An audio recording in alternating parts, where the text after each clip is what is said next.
You know whether what you're feeling is anxiety, whether it's normal or not. Look, these are the 5 most common signs of anxiety that often you go unnoticed. Sometimes it's better to identify them and if it's necessary, taking action of them. When I reached my 20s, it was really hard to understand what's happening in my body. And believe me, it's normal to feel this way. And above, it's all absolutely not your fault. You're not exaggerating. The body gets scared when the alarm is activated. I'm honest, I'm a professional psychologist who has seen this situation so many times in therapy and in group therapy and in my own skin. I'm going to give you the most common signs of anxiety so you can identify them in time and some tricks so that you can also regulate. The first one, intense worry. That's hard to shut off. With anxiety, it's quite common to feel your mind racing and have lots of repetitive what if thoughts.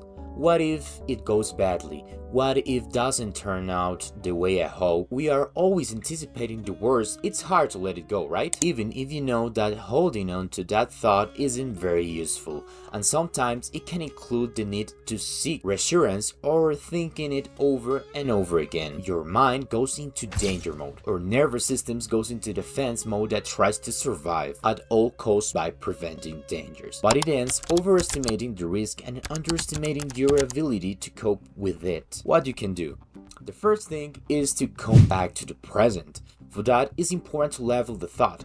That way we differentiate it and become aware that we are only having a thought and that is not necessarily real. You can say something like this is anxiety, worry, it's not a real fact. And it can also help a lot to have a time to worry. I'll look at it at 6:30 p.m. When the times come, you accept that you feel and then write possible real solutions. Do you feel strong heartbeats, tightness or stabbing sensation in your chest, difficulty breathing, sweating, nausea, or an urgent need to go to the bathroom? It feels terrible.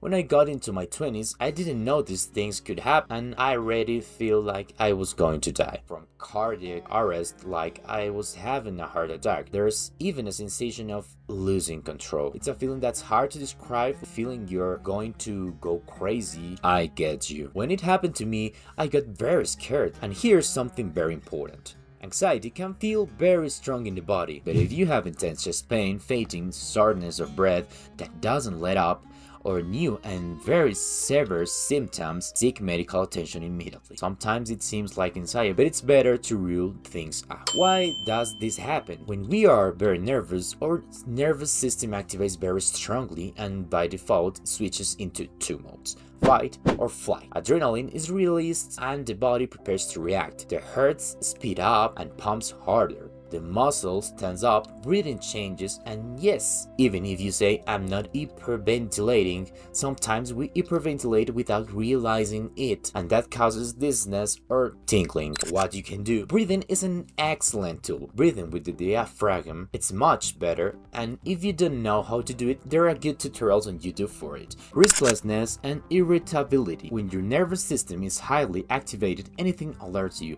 You can stay still. It's like having had an energy drink and trying to sleep. This happens because your body keeps the engine running. It's ready to react, even if there's not real danger. And because you're in alert mode, your tolerance drops and everything feels more intense. You can do the breathing exercise from the previous point. Some quickly intense exercise you can do in that moment, like squats or push-up for 30 or 90 seconds as a way to get all that accumulated activation out of the body. You'll feel more relaxed, and by the way, if you have high anxiety, reduce caffeine for a while.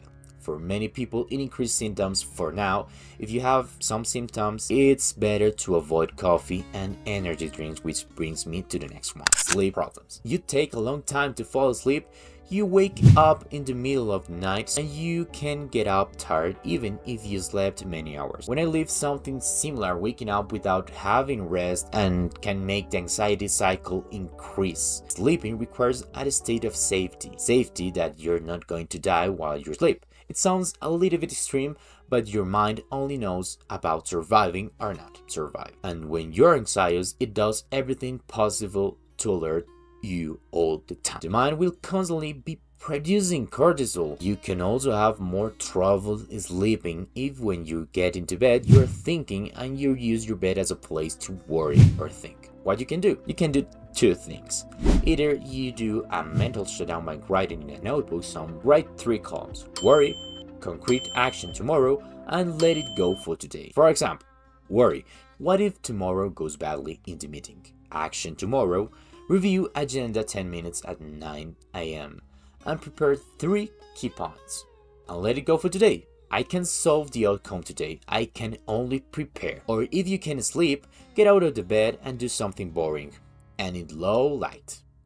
Read something gentle until sleep returns. That way you don't train the bed as a place for anxiety, difficulty concentrating. Personally, I've reached a very extreme point with anxiety. I would go to the gym and do reps, and I was so anxious in my daily life that I constantly forgot how many reps I was doing. And not only that, it can happen you too, rereading the same thing several times, forgetfulness, being scattered, feeling the famous foggy mind where you feel like you can't think very clearly about the things, and all attention goes to what you feel anxiety about, and you start constantly monitoring internal, external threats, thinking, how is my breathing? What if something goes wrong? That vigilance seriously consumes a lot of mental resources. Added to poor sleep and physical tension, it's hard to maintain focus. You can do a mini Pomodoro 10 to 15 minutes. Set a timer and do only one small task. When it goes off, rest 2 or 3 minutes and repeat. Anxiety hates the start. This make it really easy. Anxiety can complicate things a bit when we don't understand it very well, and these techniques can regulate a bit the moment when anxiety shows up. As a psychologist, these techniques are only to take the first action toward living in a well-being. If you want to keep learning about anxiety, subscribe, because I'll share very powerful content that helped me personally and make these years of career very rewarding. My name is Juanes, and goodbye.